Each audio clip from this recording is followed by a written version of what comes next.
Quem quer que você seja ou o que quer que você faça, o seu pior inimigo já vive dentro de você. É o seu ego. E eu? Não. Ninguém nunca ia dizer que eu sou egocêntrico. Mas o ego tem uma definição muito clara e todo ser humano lida com isso. O ego é uma crença doentia sobre a nossa própria importância. Nós dizemos doentia porque ela pode mesmo te deixar doente. É o que impede você de realizar o que você sempre sonhou. É o que nos impede de nos tornarmos as pessoas que nós queremos ser. O ego é arrogante, é aquela criança petulante que está dentro de cada pessoa. A necessidade de ser melhor do que alguém, maior do que alguém, reconhecido por alguém, esse é o ego. É o senso de superioridade e certeza que excede os limites da confiança. Nesse sentido, o ego é inimigo de tudo que você quer e tudo que você tem. Você quer dominar uma habilidade, você quer ser mais criativo, você quer sua independência financeira, você quer ter sucesso na sua profissão, você quer ter pessoas boas e leais ao seu redor. O ego é o inimigo que vai te impedir de ter sucesso em qualquer uma dessas áreas. Ele afasta todas as oportunidades que você pode ter na vida. É um imã para tudo que pode dar errado. A maioria de nós não é egocêntrico, mas o ego está nas raízes de quase todo o problema ou obstáculo que encontramos na vida. Desde o porquê nós não conseguimos ganhar, até o porquê nós precisamos vencer o tempo todo, mesmo que às custas dos outros. Do porquê nós não temos o que queremos, até o porquê de ter o que queremos não nos fazer sentirmos melhor. Apenas uma coisa mantém o ego por perto: conforto. Buscar o real sucesso, seja no trabalho, nos esportes, na arte, nos negócios, muitas vezes é aterrorizante. O ego acalma esse medo, é um remédio para essa insegurança. Ele faz isso tampando as partes racionais e conscientes da nossa vida, da nossa mente, com barulho e ruído. O ego nos fala o que queremos ouvir, quando queremos ouvir, mas o ego é uma solução rápida com consequências permanentes. Aonde quer que você esteja, o ego também está lá. E seja qual for o momento que nós estamos vivendo na nossa vida, nós vamos nos encontrar em algum desses 3 estágios. Estamos aspirando a alguma coisa, ou seja, estamos tentando deixar nossa marca no universo. Tivemos sucesso em algumas coisas, talvez um pouco, talvez muito sucesso, ou nós falhamos. Falhamos recentemente ou estamos falhando constantemente. A maioria de nós está num constante looping desses 3 estágios. Estamos aspirando algo até termos sucesso, nós temos sucesso até nós falharmos ou até nos aspirarmos a mais, e depois que nós falhamos, nós podemos começar a aspirar de novo ou ter sucesso de novo. E o ego é inimigo em cada etapa desse caminho. Ele vai te atrapalhar na hora de construir, na hora de manter e na hora de recuperar. Quando removemos o ego, nós somos deixados com aquilo que é real. E a única coisa que pode substituir o ego é a humildade. Mas é aquela humildade verdadeira, que vem quando somos verdadeiramente confiantes. O ego é roubado, a confiança é ganhada. Um está te envolvendo e te enganando, enquanto o outro é combustível. A única diferença entre o remédio e o veneno é a sua dose. Alguns aprendem a humildade e outros vão escolher o ego. Alguns estarão preparados para o que quer que aconteça em suas vidas, tanto coisas positivas quanto negativas, outros não. E você? Qual você vai escolher? Quem você será? Você clicou nesse vídeo porque você tem um senso que você precisará responder essa pergunta uma hora ou outra, conscientemente ou não. Bom, aqui estamos nós. Qual é a sua resposta? Saia da sua própria cabeça. Uma pessoa que pensa o tempo inteiro não tem nada para pensar a não ser pensamentos. Então, ele perde o senso de realidade e vive num mundo de ilusões. Alan Watts. Andando pelas ruas da sociedade, no carro, no ônibus, no metrô, o que passa pela sua cabeça? Pessoas viciadas em assistir histórias, preferindo a vida idealizada de pessoas numa tela do que o seu próprio desconfortável tédio. Pessoas discutindo discussões que já foram discutidas e repetidamente tentando encontrar a frase certa, a resposta certa para aquele momento que está no passado. Quem nunca fez isso enquanto tomava banho? 2.400 anos atrás, Platão falou sobre o tipo de pessoa que são culpadas de se banquetear com seus próprios pensamentos.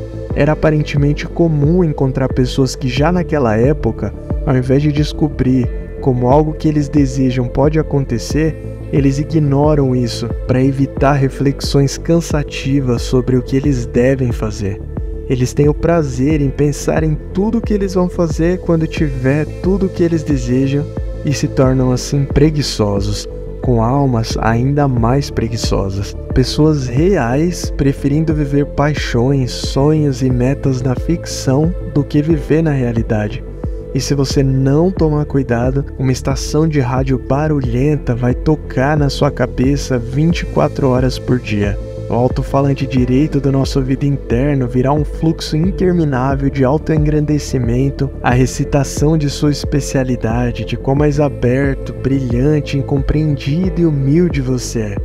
E do alto-falante esquerdo sairão notas de autoaversão, a lista de todas as coisas que não faz bem, de todos os erros que você comete hoje e ao longo de uma vida inteira, a dúvida, a afirmação de tudo que se toca vira merda, que não se relaciona bem, que em todos os sentidos é uma fraude, incapaz de se amar, que não tem talento ou discernimento e por aí vai.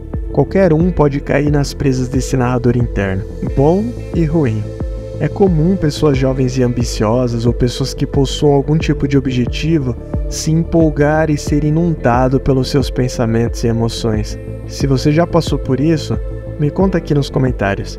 Especialmente no mundo atual, onde todo mundo é muito produtivo, viaja, dá atenção para a família, são milionários e aproveitam a vida. Ou pelo menos nas redes sociais.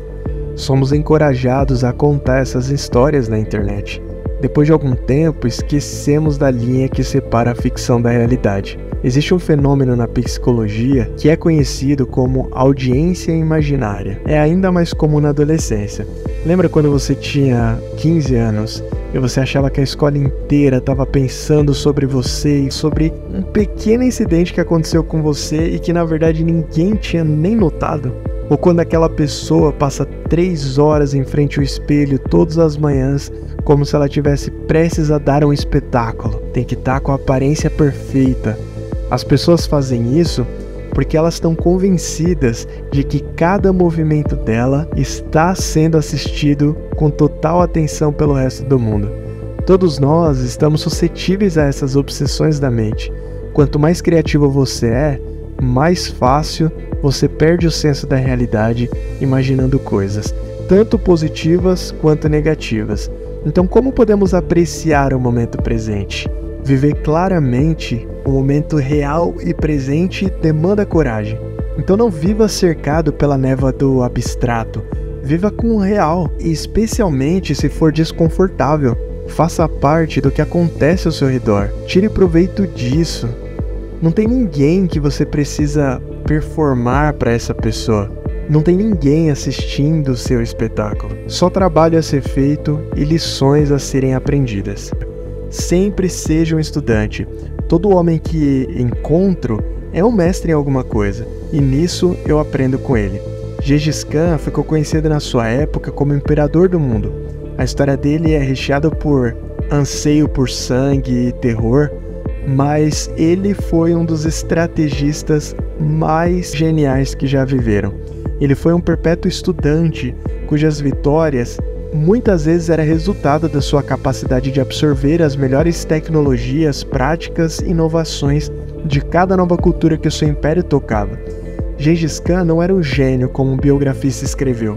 Ele simplesmente estava num constante ciclo de aprendizado pragmático, adaptação experimental e constante revisão, motivados pela sua disciplina e foco. Ele foi o maior conquistador que o mundo já viu porque ele estava aberto a aprender muito mais do que qualquer outro conquistador já esteve. Quando formos atingindo nossos objetivos, nós nos encontraremos em novas situações e teremos que enfrentar novos problemas. Um soldado promovido precisa aprender a arte da política. Um vendedor promovido tem que aprender a gerenciar. Um fundador de uma empresa tem que aprender a delegar.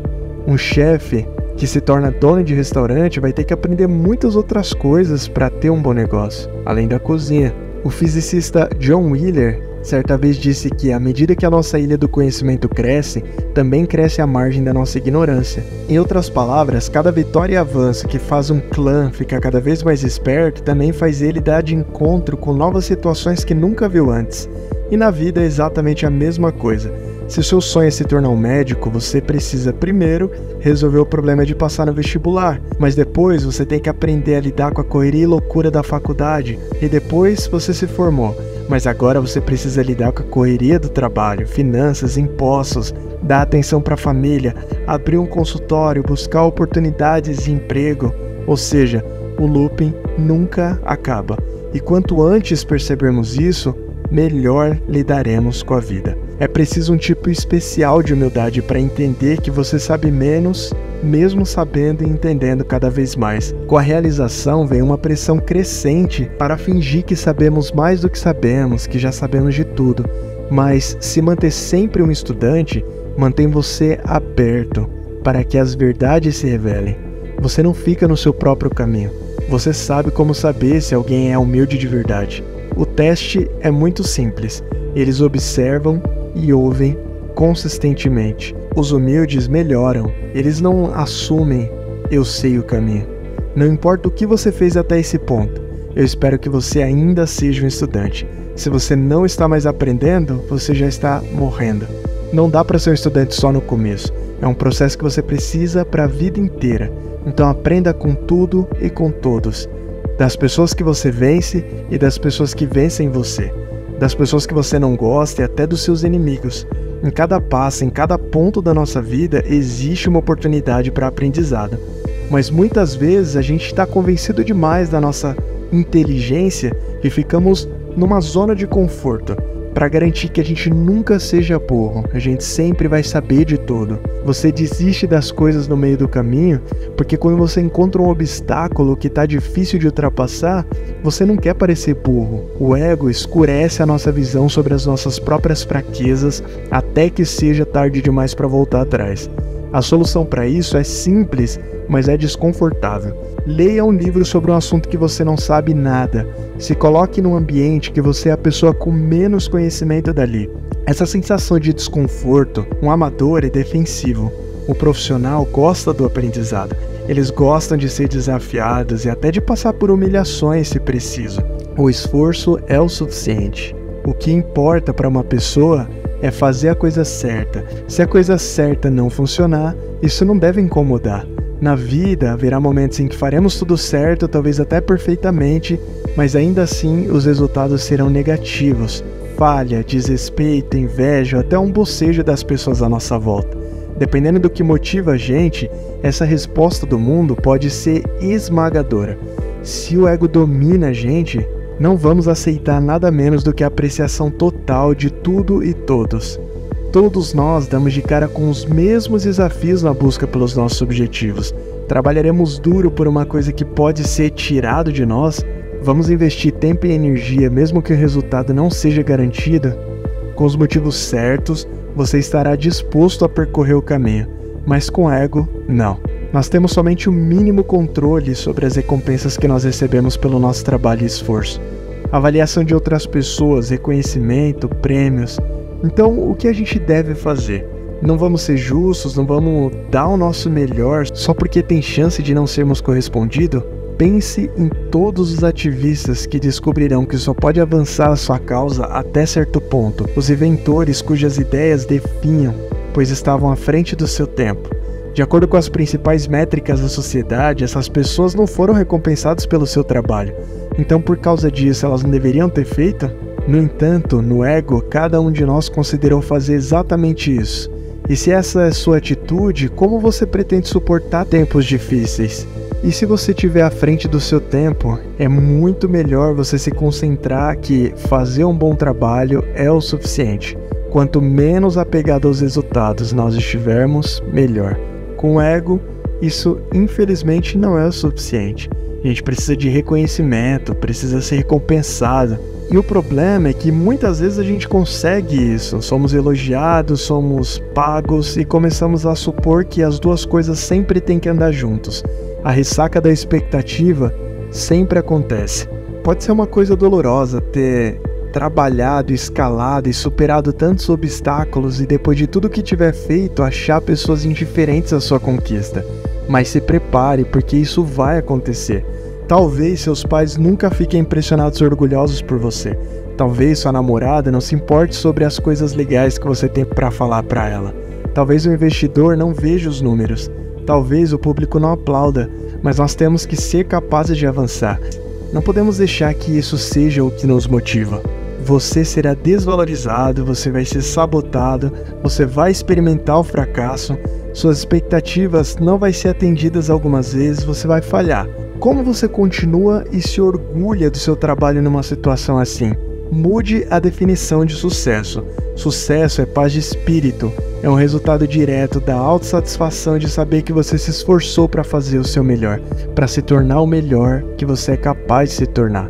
Ambição, Marco Aurélio diz, significa vincular o seu bem-estar ao que outras pessoas dizem ou fazem. Sanidade significa amarrá-las às suas próprias ações.